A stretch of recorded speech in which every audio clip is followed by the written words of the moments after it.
At buksan po natin ang ating mga banal na kasulatan at tayo po ay patuloy na mag-aaral. Tayo po ay nasa Kapitulo 7 na ng unang Korinto. At ating pong babasahin hanggang sa talatang 10, simula 1 hanggang sa 10. At pangunahan ko po ang pagbasa, sundan na lang ninyo ko sa inyong mga banal na kasulatan. Kaya dito po sinasabi sa 7:1, at tungkol sa mga bagay na isinulat ninyo sa akin, mabuti sa lalaki ay huwag humipo sa babae. Datapwat dahil sa mga pakikiapid, ang bawat lalaki ay nagkaroon ng kanyang sariling asawa at bawat babae ay nagkaroon ng kanyang sariling asawa. Ibigay ng lalaki sa asawa ang sa kanya ay nararapat, kaya hindi naman ang babae sa asawa. Ang babae ay walang kapangyarihan sa kanyang sariling katawan, kundi ang asawa, at gayon din naman ang lalaki ay walang kapangyarihan sa kanyang sariling katawan, kundi ang asawa. Huwag magpigil ang isa't isa, maliban kung makapagkasunduan sa ilang panahon, upang kayo'y mamalagi sa pananalangin at muling kayo'y magsama. Baka kayo tuksihin ni Satanas dahil sa inyong kawalan ng pagpipigil. Ngunit ito'y sinasabi ko na parang payo, hindi sa utos. Kaya't ibig ko sana na ang lahat ng tao ay maging gaya ko, ngunit ang bawat tao ay mayroong kani-kanyang kaloob na mula sa Diyos. Ang isa'y ayon sa paraang ito at ang iba'y ayon sa paraang yaon. Datapot sinasabi ko sa mga walang asawa at sa mga babaeng bao, mabuti sa kanila kung sila'y magsipinatiling gayon sa bagay gaya ko. Ngunit kung sila'y hindi makapagpigil ay magsipag-asawa, sapagkat magaling ang mag-asawa kaysa magningas ang pita. Datapot sa mga may asawa ay aking pinag-uutos, ngunit hindi ako, kundi ang Panginoon, na ang babae huwag humiwalay sa kanyang asawa. Kaya ganyan po muna ang ating babasa hanggang 11 na po. Datapot kung siya'y humiwalay ay manatiling walang asawa, o kaya'y makipagkasundo sa kanyang asawa, at huwag hiwalayan ng lalaki ang kanyang asawa. Kaya hanggang 11 po ang ating binasa. At ito po yung ating pagbubulay-bulayan sa hapon ito. Kaya kung ibabalik natin sa uno, kaya nga ito sabi po ni Pablo, tungkol sa mga bagay na isinulat ninyo sa akin, kaya nga sabi po ni Pablo, mabuti sa lalaki ay huwag humipo sa babae. Yung nga po ang gusto ni Pablo na sila'y maging gaya niya. At huwag nga po yung sinasabi dito sa talatang 8, dito ating binasa, kaya nga sabi niya rito, datapot sinasabi ko sa mga walang asawa at sa mga babaeng bao, mabuti sa kanila kung sila'y magsipanatiling gayon sa makatuwid bagay gaya ko. Yun po ang gusto ni Pablo, na siya, yung mga walang asawa ay maging gaya niya. At yung itatas pa natin sa 7, sabi, kaya't ibig ko sana, yung 7:7, ibig ko sana na ang lahat ng tao ay maging gaya ko, ngunit ang bawat tao ay mayroong kani-kanyang kaloob na mula sa Diyos. Ang isa'y ayon sa paraang ito at ang iba'y ayon sa paraang yaon. Kaya nga, ang ibig nga po gusto ni Pablo ay maging gaya niya. Pero nga po, ang bawat tao ay may kani-kanyang kaloob mula sa Diyos. Kung kalooban ng Diyos na talaga sila mag-asawa o anumang kaloob, kaya nga sabi niya, ang sila'y ayon sa paraang ito, ang iba'y ayon sa paraang yaon. Kaya ibig po ni Pablo na sila'y maging gaya niya. Ito po yung malalaman natin kung bakit ayun ang gusto ni Pablo. Kaya kung itutuloy po natin sa 2, sabi, datapwat dahil sa mga pakikiapid, ang bawat lalaki ay magkaroon ng kanyang sariling asawa, at bawat babae ay nagkaroon ng kanyang sariling asawa. Dahil nga po, sabi sa pakikiapid. Kaya nga sa ating paglakas sa pananampalataya, kaya nga sabi sa atin, kaya mabuti sa atin ay mag-asawa kaysa po magningas ang ating pita. Na tayo po'y pinaiiwas diyan sa pakikiapid. Kung tayo'y walang asawa at tayo naman ay masusumpungan sa pakikiapid, ay kaya nga sabi niya, mabuti ang magsipag-asawa. Pagkat magaling ang mag-asawa kaysa magningas ang pita.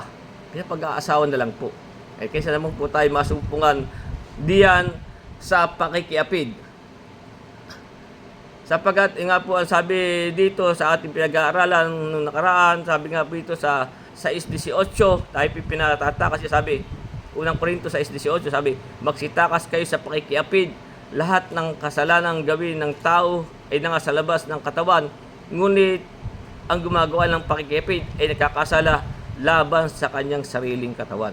Kaysa tayo makiapid, ay tayo po ay magsipag-asawa na lang. Kaya nga yung nasasabi nga dito sa ating pinasa, ngunit kung sila hindi makapagpigil, magsipag-asawa. Sapagkat magaling ang mag-asawa kaysa magningas ang ating pita. At kaysa tayo naman ay maging sangkap ng patutot. Kasi yung nga pong iba, hindi nga nag-aasawa, nagpapatutot naman. O humahanap ng mga patutot.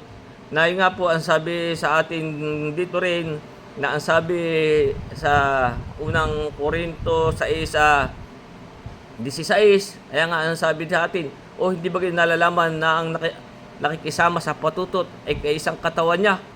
Sapagkat sinabi niya, ang dalawa'y magiging isang laman. At yung sa 15, din ito sa taas natin, sabi, hindi ba kayo nalalaman na ang inyong katawan ay sangkap ni Kristo? Kukunin kumbaga ang sangkap ni Kristo at gagawin kong sangkap ng isang patutot, huwag nawang mangyari. Kaya nga kung tayo po hindi makapagpigil, tayo po ay pinapag-aasawa kaysa para po tayo hindi magkasala. Kaya nga kung tayo ay mag-aasawa, sabi sa 3,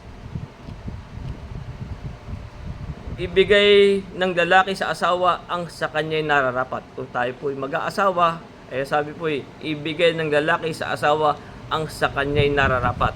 Ganyan din naman ang babae sa asawa. Ibigay din po ng babae sa lalaki ang sa kanila'y nararapat. Paano tayo sa ating pong unay sa ating mga lalaki? Ano po ba ang nararapat natin sa ating asawa? Ano po ang dapat nating ugaliin at para maibigay natin sa kanila ang sa kanila nararapat? Ang sabi po dito sa unang Pedro, kung tayo po ay mag-aasawa, kung tayo may asawa, ang sabi po dito sa unang Pedro, Kapitulo 3, talata 7, kaya nga sabi, gayon din naman kayong mga lalaki, magsipamahay kayong kasama ng inyong asawa ayon sa pagkakilala. Ganyan po ang ating nararapat. Na bigyan natin sa ating asawa, sa kanila nararapat. Kaya sabi, ganyan din naman kayong mga lalaki, magsipamahay kayong kasama ng inyong asawa ayon sa hindi po sa ibang bahay. Hindi na po tayo dapat magiging kasangkapan pa ng mga patutot. Kaya nga sabi, ganyan din naman kayong mga lalaki, magsipamahay kayong kasama ng inyong asawa ayon sa pagkakilala. Sabi, napakundanganan ang babae na gaya ng marupok na sisidlan. Ganun po natin pahalagahan ang ating asawang babae na pakundanganan ang babae na gaya ng marupok na sisidlan. Kung paano po natin iniingatan yung pong isang sisidlan na marupok, yung ganun po natin iingatan ang ating asawa. Kaya sabi, yamang kayo'y kasamang tagapagmana ng biyaya ng kabuhayan upang ang inyong panalangin ay huwag mapigilan. Mas maganda nga po ang ating asawa parehong mananampalataya, pero nga po ang sabi ni Pablo may kanya-kanya tayong kaloob. Kung hindi po yun ang naging kaloob natin, kaya nga, ganyan po ang ating ugaliing mga lalaki. Kaya nga, ano sabi siya sa atin? ibigay ng lalaki sa asawa ang sa kanya'y nararapat. Ganyan po ang nararapat nating mga lalaki sa ating mga asawa. At dito pa rin po sa Efeso Kapitulo 5, kaya nga, ang sabi dito ni Pablo sa Efeso 5:25, kaya nga sabi dito, mga lalaki, ibigin ninyo ang inyong asawa. Yun po ang ating ibigin, yung inyong asawa. Hindi po yung asawa ng iba. Kaya nga sabi sa atin, mga lalaki, ibigin ninyo ang inyong asawa. Gaya naman ni Kristo na umibig sa iglesia at ibinigay ang kanyang sarili dahil sa kanya. Ibibigay po natin ang ating sarili dahil sa ating asawa. Kaya po ang ating mga dapat nating lakad kung tayo ay mag-aasawa. Kaya nga dito sa 5:28 naman ditong Efeso, kaya nga sabi, gayon din naman nararapat ibigin ng mga lalaki ang kani-kanyang sariling asawa na gaya ng kanyang sariling katawan. Gaya po na paano nating ibigin ng ating gaya po ng ating sariling katawan. Hindi po natin sasaktan ng ating katawan natin ito. Ganyan po natin iibigin ang ating asawa. Ganyan din naman nararapat ibigin ng mga lalaki ang kani-kanyang sariling asawa na gaya ng kanyang sariling mga katawan. Ang umibig sa kanyang sariling asawa ay umiibig sa kanyang sarili. Kung paano natin iniibigin ang ating sarili, ganyan din po natin iibigin ang ating mga asawa. Kaya nga po ang sabi sa atin na ibigay ng lalaki sa asawa ang sa kanya'y ganyan po ang nararapat. Na ibigay natin sa kanya ang sa kanya'y nararapat. Kaya dito rin sa Colosas Kapitulo 3,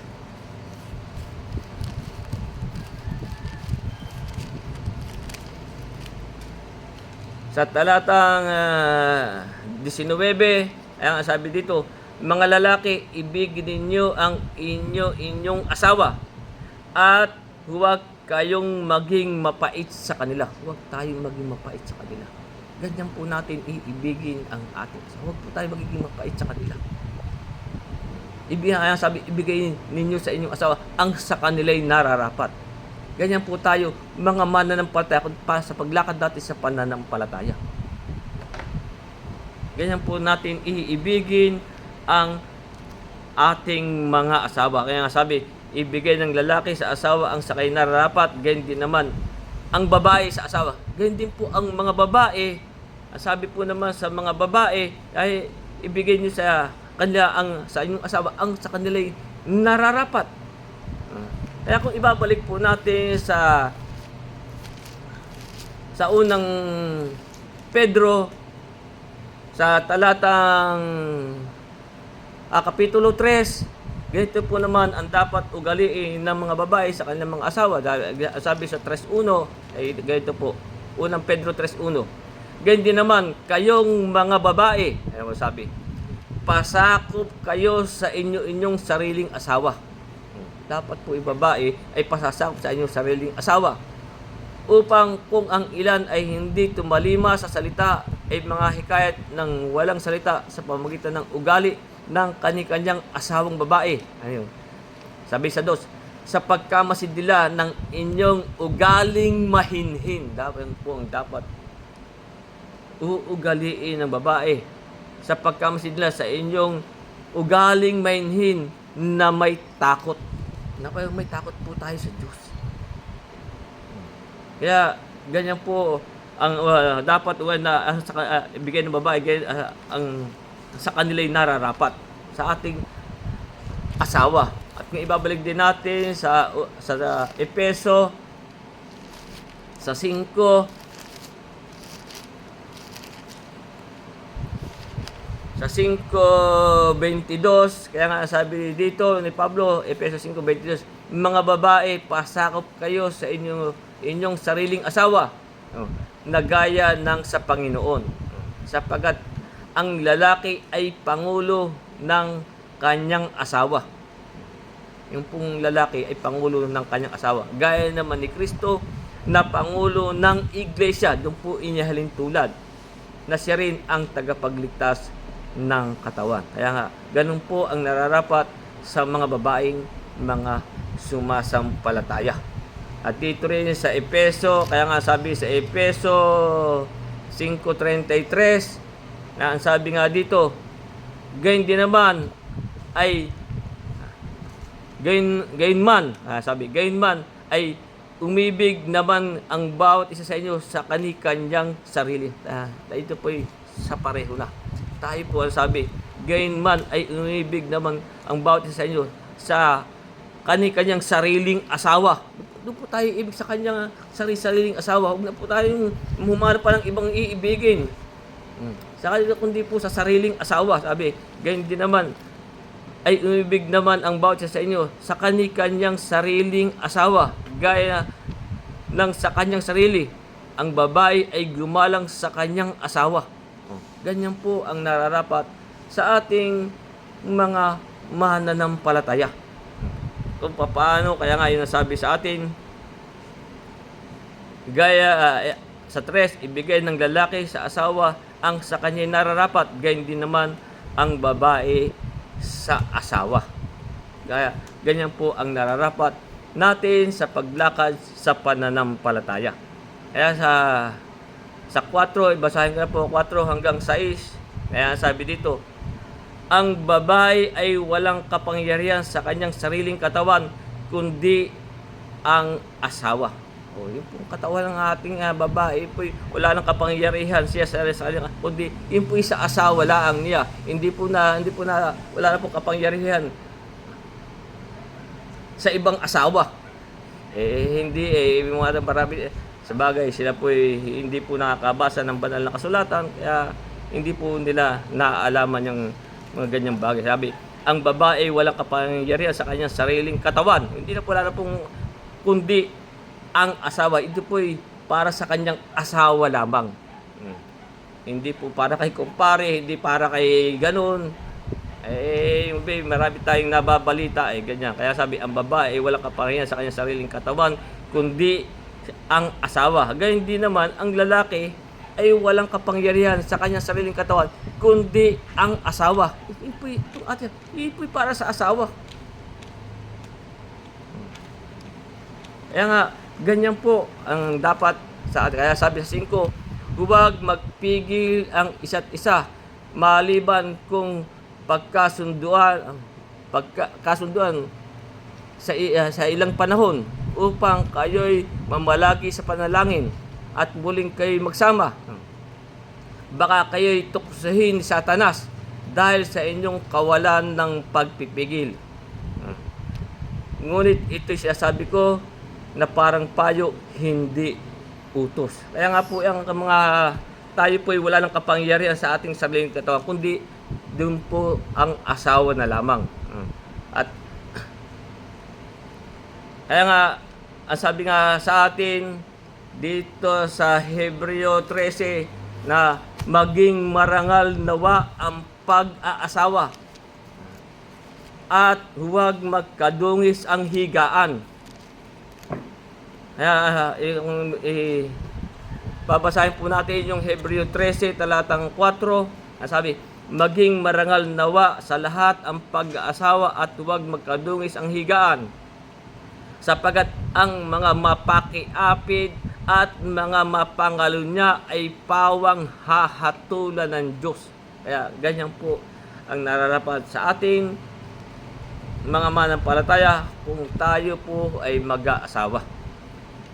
Kaya nga po tayo pinapag-aasawa para nga po kung magningas ang ating pita ay tayo po ay hindi magkakasala.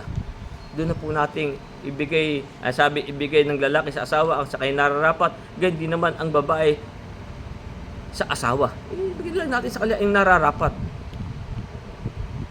Ganyan po tayo lalakad. Kaya nga dito sa 7, sabi, kaya't ibig ko sana na ang lahat ng tao ay maging gaya ko. Sabi nga po si Pablo, hindi na nga po yan nag-asawa. Sabi, Ngunit ang bawat tao ay may mayroong kani-kaniyang kaloob na mula sa Diyos. Ang isa'y ayon sa paraang ito at ang iba'y ayon sa paraang yaon. Kaya nga sabi ni Paul, mas gusto pa nga niya, ibigyan ng tao lahat ay maging gaya niya. Pero dahil nga po tayo may kani-kanyang kaloob, kaya tayo po ay nagkakaroon ng, ang iba'y nagkakaroon ng asawa. Kaya sabi dito sa unang Korinto 12:4, gayon may iba't ibang mga kaloob, datapwat isang espiritu. Kasi tayo may kani-kanyang kaloob. Pero tayo po ay iisang espiritu. Kung kaloob natin tayo mag-asawa, tayo po yung mag-asawa kaysa po magningas ang pita. Kaysa po magningas ang ating pita, tayo po ay mag-asawa. Kaya nga yung sabi nga sa 7:9 dito ating pinag-aaralan, sabi, ngunit kung sila'y hindi makapagpigil, sabi, ay magsipag-asawa. Sapagkat magaling ang mag-asawa kaysa magningas ang pita. Kaya nga, ang sabi nga din dito sa 9:5 nitong unang Korinto, sabi, wala baga kaming matuwid na magsipagsama ng isang asawa na sumasampalataya gaya ng ibang mga apostol at ng mga kapatid ng Panginoon at ni Cephas. Tayo po naman ay hindi pinagbabawalang. Kung hindi po naman tayo magkakasala, kung tayo hindi mag-asala, hindi naman tayo magkakasala kung tayo mag-asawa. Pero nga, kasi nga po tayo merong kani-kanyang kaloob. Sa talatang 8, kaya nga sabi dito, datapwat sinasabi ko sa mga walang asawa at sa mga babaeng bao. Yung po naman yung mga naging balo, mga bao na. Yung po ibig sabihin dito po bao, pero sa ating pangkaraniwang salita, balo. Yung pong patay na yung asawa. Tapos sinasabi ko sa mga walang asawa at sa mga babaeng bao, mabuti sa kanila kung sila'y magsipanatiling gayon sa mga bagay gaya ko. Yung nga po ang gusto nga po ni Pablo, katulad nga sinabi sa 1, mabuti sa lalaki ay huwag humipo sa babae. At dito sa 26, dito sa unang Korinto 7:26, kaya sabi, inaakala ko ngang mabuti ito dahil sa kasalukuyang kahapisan. Yung nga po ang kanyang kinukuha ni Pablo. Dahil nga gusto niya dahil nga po sa kahapisan, sabi, inaakala ko ngang mabuti ito dahil sa kasalukuyang kahapisan. Sa makibagay, mabuti ngang ang tao ay manatili ng ayon sa kaniyang kalagayan. Kung po yung mga walang asawa. Kaya nga, dito sa 7:32 ditong Korinto, kaya nga sabi niya dito, datapwat ang ibig ko ay mawalang kayo ng kabalisahan. Yung nga po. Sapagkat ang may asawa po ay talaga pong isang po may mabigat ding responsibilidad. Kaya nga sabi dito datapwat ibig ko ay mawalang kayo ng kabalisahan. Ang walang asawa ay nagsusumakit sa mga bagay ng Panginoon kung paanong nakalulugod sa Panginoon. Ngunit ang may asawa ay nagsusumakit ng mga bagay ng sanlibutan. Siyempre, tagang sumakit po tayo na kung paanong nakalulugod sa kanyang asawa. Yun po ang kaya gusto ni Pablo, matulad sa kanya. Hindi po naman tayo, may choice po naman tayo. Kung gusto natin mag-asawa, tayo po naman ay hindi nagkakasala. Kaya nga, doon naman sa mga babaeng bao, kung naman tayo balo na, kung tayo matanda, tayo manatili na lang walang asawa. Kaya nga, sabi niya dapat sinasabi ko sa mga walang asawa at sa mga babaeng bao, tayo ba naman kung tayo may edad tayo ba naman kukuha pa ng asawa? Tayo siguro naman tayo meron ng mga anak, mga apo, doon lang nating iukol ang ating sarili kung tayo'y mabao na, sapagkat kung tayo mag-aasawa, kung itutuloy natin sa 7:34 nito rin unang Korinto, sapagkat sabi nga dito at nagkakabahagi ang isipan. Kasi mababahagi po ang ating isipan. Kung tayo po yung mag-aasawa, kung tayo balo na, mababahagi pa po ang isipan. Sabi, at magkakabahagi ang isipan. Ganyan din naman ang babaeng walang asawa at ang dalaga ay nagsusumakit sa mga bagay ng Panginoon. Kung tayo po wala ng asawa at tayo naman ay matanda na, sabi, tayo po huwag na mag-asawa. Pwede naman po tayo mag-asawa kung tayo nagniningas pa ang pita at hindi na tayo makapagpigil, tayo po mag-asawa. Ngayon sabi sa atin Sabi, pero sabi nga po dito sa 34, ulitin natin, at nagkakabahagi ang isipan, gayon din naman ang babaeng walang asawa at ang dalaga ay nagsusumakit sa mga bagay ng Panginoon. Doon po na tayo magsumakit sa mga bagay ng Panginoon. Upang siya'y maging banal sa katawan at sa espiritu man. Sabi, ngunit ang babaeng may asawa, kung tayo mag-aasawa, kung tayo balo na, kung tayo may mag-aasawa, sabi, ngunit ang babaeng may asawa ay nagsusumakit sa mga bagay ng salibutan kung paanong makalulugod sa kanyang asawa. Ganun po. Magkakaroon po ng pagkakabahagi.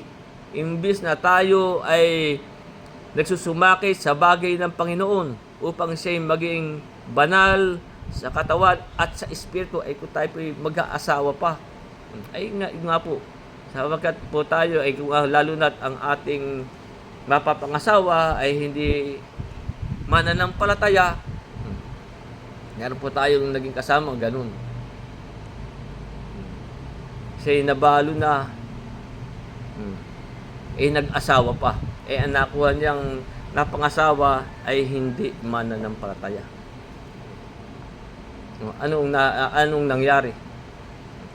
Hindi niya makontrol ang kanyang sarili. Dahil nahihiya siya doon sa kanyang asawa. Kaya pagka may mga piyestahan, siya ang nagsusumakit, sasabi, nakakahiya kasi sa asawa ko. Di ba alam kung ano yung piyestahan? Yan yung mga handog sa mga Diyos-Diyusan. Doon siya nalihis. Dahil nag-asawa pa siya. Ilan na yung kanyang mga anak.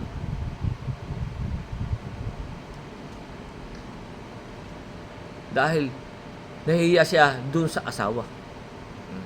Pero naman tayong kapatid, dahil nga ang kukundanganan din niya asawa, ayun, hindi naman sila bao, pero dahil nga sa asawa, bumalik siya sa mga Diyos-Diyosan.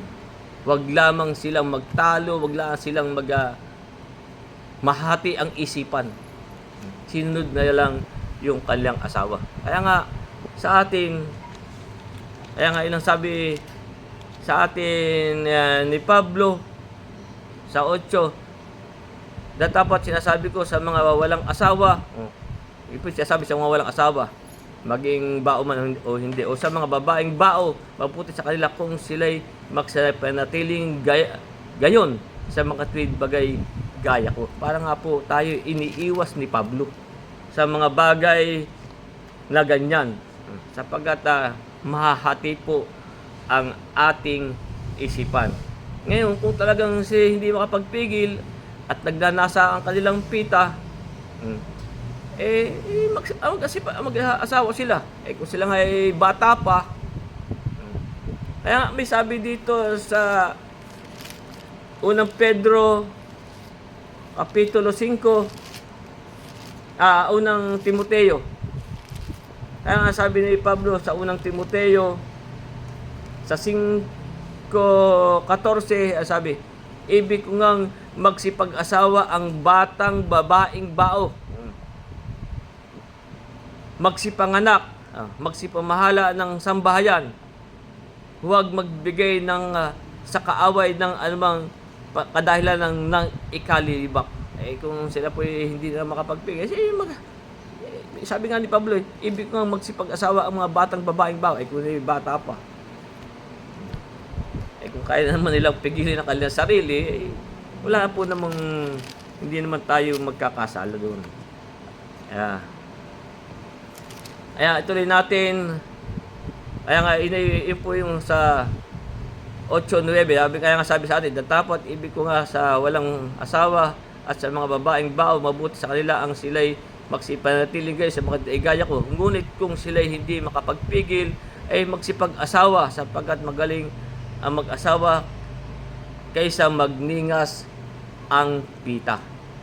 Sa 10 at 11, kaya sabi niya, tuloy na natin. Sabi, dapat sa mga may asawa ay aking iniuutos, ngunit hindi dapat sa mga may asawa ay aking ipinag-uutos, ngunit hindi ako, kundi ang Panginoon, na ang babae ay huwag humiwalay sa kanyang asawa. Kung tayo po'y mag-aasawa, huwag po tayong hihiwalay sa ating asawa. Kaya nga sa 11, dapat kung siya ay humiwalay, ay manatiling walang asawa. Kung gusto nating humiwalay, ay tayo po'y dapat manatiling walang asawa. O kaya'y makipagkasundo sa kanyang asawa. At huwag hiwalayan ng lalaki ang kanyang asawa. Hindi po, ay ito po ipinagpapalagay, huwag po tayong humiwalay sa ating asawa. Sapagkat kung tayo maghihiwalay sa ating asawa at tayo kukuha ng ibang asawa, magkakasala po tayo. Kaya nga ito ang pinagbibili ni Pablo na ang babae huwag hiniwalay sa kanyang asawa. Maging sa lalaki, gabi, dapat kung sa 11, dapat kung siya himiwalay ay manatiling walang asawa. O kaya'y makipagkasundo sa kanyang asawa at huwag hiwalayan ng lalaki ang kanyang asawa. Sapagkat po tayo ay natatali sa kautusan.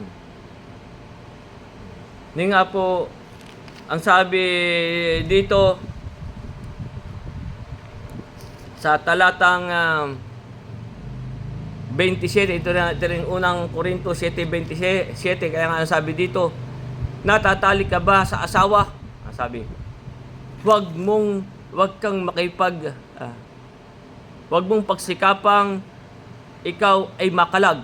Tayo na natatali sa asawa. Kaya sabi sa atin, natatali ka ba sa asawa? Huwag mong pagsikapang ikaw ay makalag.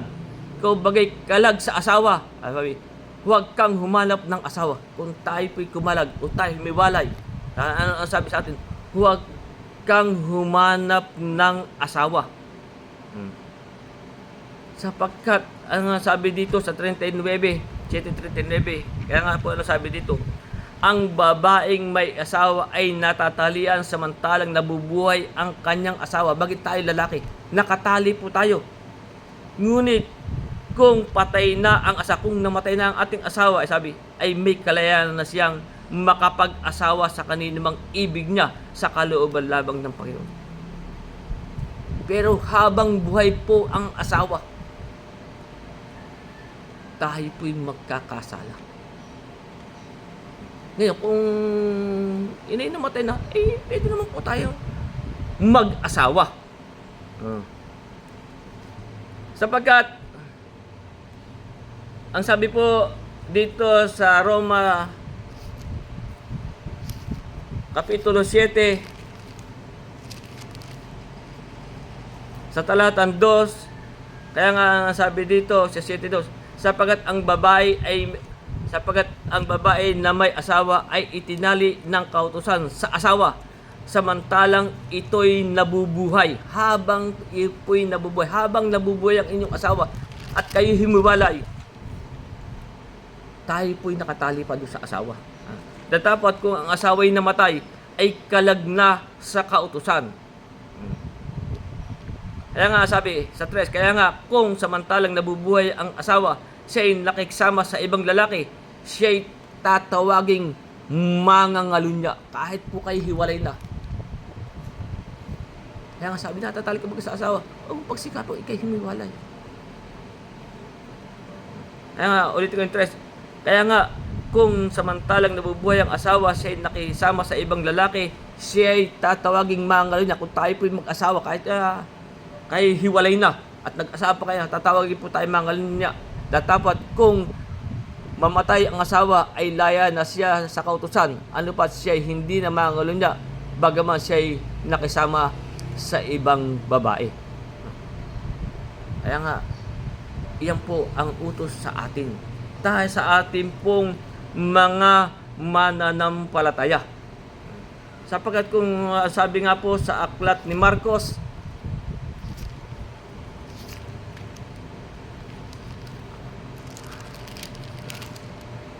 sa Gis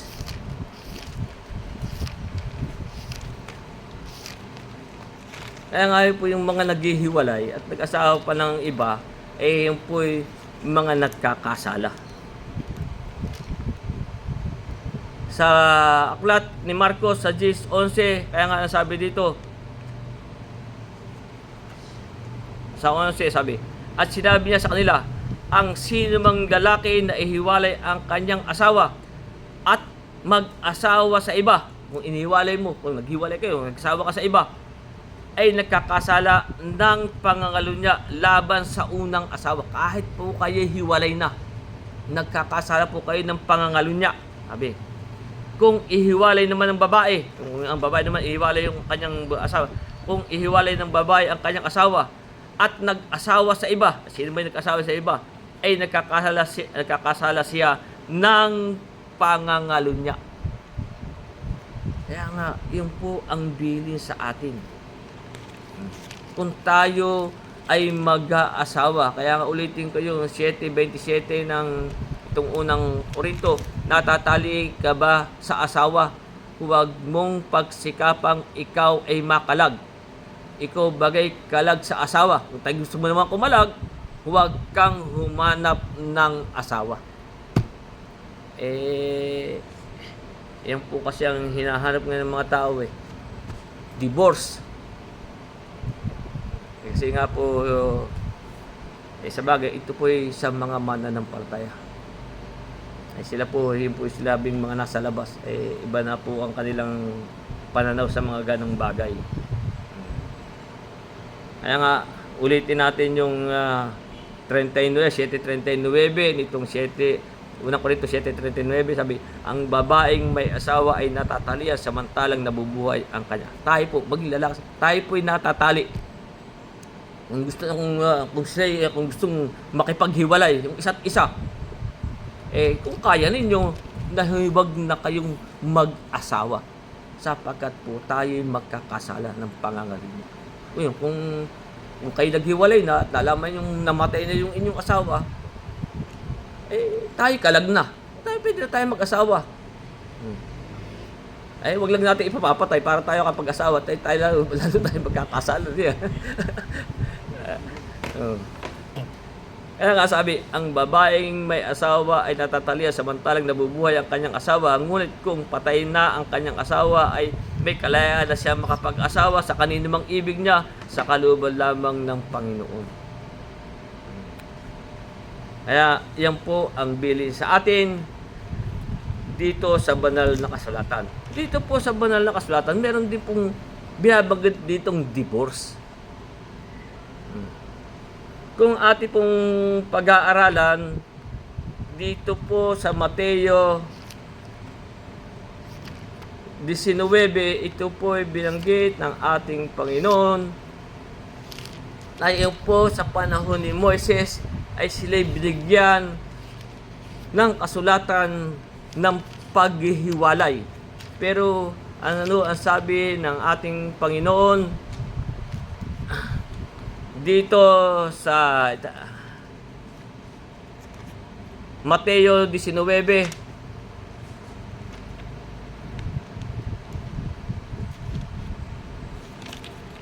tungkol po sa pag-aasawa, at ito po ay binigyan si Moises ng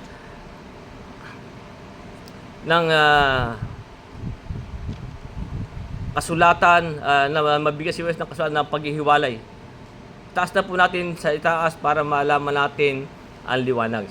Sa 5, itaas natin sabi, Sabi natin Panginoon, at sinabi, dahil dito iiwan ng lalaki ang kanyang ama at ina at makikisama sa kanyang asawa at ang dalawa'y magiging isang laman. Sabi. Kaya nga, hindi na sila dalawa, sabi, kundi isang laman. Ito po yung sa pag mag-aasawa na ang ating mga anak, ganyan, sabi. Kaya nga, hindi na sila dalawa, kundi isang laman. Ang pinagsama ng Diyos ay huwag papaghiwalayin ng tao. O yan po yung pinagsama ng Diyos, huwag na pong paghiwalayin ng tao. Sa 7, ito nga po yung sinasabi na meron pong binabanggit na divorce dito sa banal na kasulatan. Sinabi nila sa kanya, sinabi niya sa kanya, bakit nga ipinag-utos ni Moises na magbigay ng kasulatan ng paghihiwalay? Yung nga po sabi dito sa ating Panginoon, at ihiwalay ang babae. Kaya po yung tanong ito kasi ito po yung sa matandang tipan, talaga pong merong kasulatan ng paghihiwalay. Sinabi sa kanya, bakit nga ipinag-utos ni Moises na magbigay ng kasulatan sa paghihiwalay? Basahin po sa English, divorce. At ihiwalay ang babae. Ano po ang sagot sa 8? Sinabi niya sa kanila, dahil sa katigasan ng inyong puso ay ipinaubaya sa inyo ni Moises na inyong hiwalayan ang inyong mga asawa. Dapat buhat sa pasimula ay hindi gayon. Bakit po binigyan ng kwad? Dahil sa katigasan ng ulo. Dahil sa panahon din ngayon, talagang pipilitin nila yung divorce. Ito po ang dahilan. Kaya nga ulitin natin, yung 7 at 8. Sinabi sa kanya, bakit nga ipinag-utos ni Moises na magbigay ng kasulatan ng paghihiwalay at ihiwalay ang babae? Sinabi sa kanila, dahil sa katigasan ng inyong puso, katigasan puso, ay ipinaubaya sa inyo ni Moises na inyong hiwalayan ang inyong mga asawa. Yan po tagang Israel Datapwat buhat sa pasimula ay hindi. Hindi po gayon Iba po ang utos Pero bigyan na sila ng paghiwalay. Kaya nga sa 9 sabi, at sinabi ko sa inyo, sino mang ihiwalay ang kanyang asawa, babae, liban na kung sa pakikiapid, at mag-asawa sa iba ay nagkakasala ng pangalunya. Nagkakasala po ng pangalunya. At ang mag-asawa sa babaeng yaon na hiniwalayan ay nagkakasala rin ng kung yung pong babae ay po kahit hiwalay, bigyan ng kasulatan ng paghiwalay divorce. Yung pong mag-aasawa doon, yung makikisama doon at pakakasalan pa yung babae yun, magkakasala din po yun. Hindi may asawa bigyan lang ng kasulatan ng paghiwalay, divorce.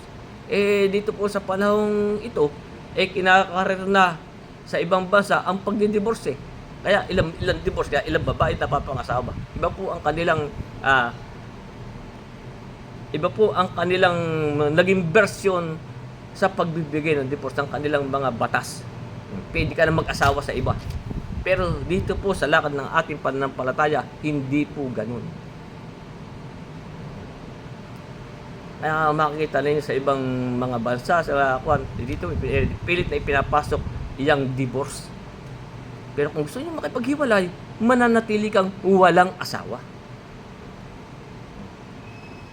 Kung mamatay na yung iyong asawa, talaman mo, may kalayaan ka nang mag-asawa. Pero habang hindi nabubuhay, tayo po'y natatali sa kautusan. Kaya nga sabi, ulitin natin. At sinabi ko sa inyo, sino mang ihiwalay ang kanyang asawang babae liban sa pakikiapid at mag-asawa sa iba ay nagkakasala ng pangalunya, at ang mag-asawa sa babaeng yaon na hiniwalayan ay nagkakasala ng pangalunya. Ang mga yung hanggang po muna. Kaya nga ganun po tayo po'y magkakasala. Kaya sa Lucas 18 meron din sinasabi,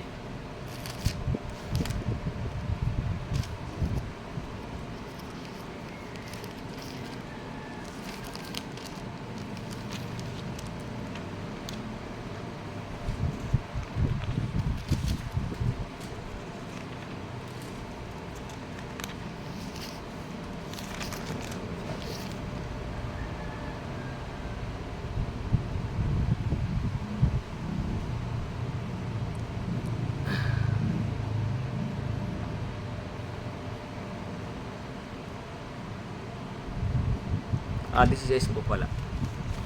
16, 18 pala yun. Kaya nga, ganun din po ang sinasabi. Ang bawat lalaki na ihiwalay ang kanyang asawa at mag-asawa sa iba ay magkakasala ng pangalo niya. At ang mag-asawa sa babaeng inihiwalay ng kanyang asawa ay magkakasala ng pangangalo niya. Kaya sa ating pong lakad sa pananampalataya ay hindi na po nararapat ang mga kung kaya nating tiisin at tayo naman ay may edad na at huwag na tayong magsipag-asawa. Para po ang ating mga panalangin ay tayo po sa Panginoon na lang tayo. Na yun nga ang sinasabi sa atin dito na tayo po ay magsumakit na sa Panginoon, sa mga bagay ng Panginoon, na yung kung paano nakalulugod sa Panginoon. Ganyan po ang lakad ng pananampalataya. Kaya hanggang dyan po muna ang ating pag-aaral at tayo pong tutuloy na sa susunod nating mga pag-aaral.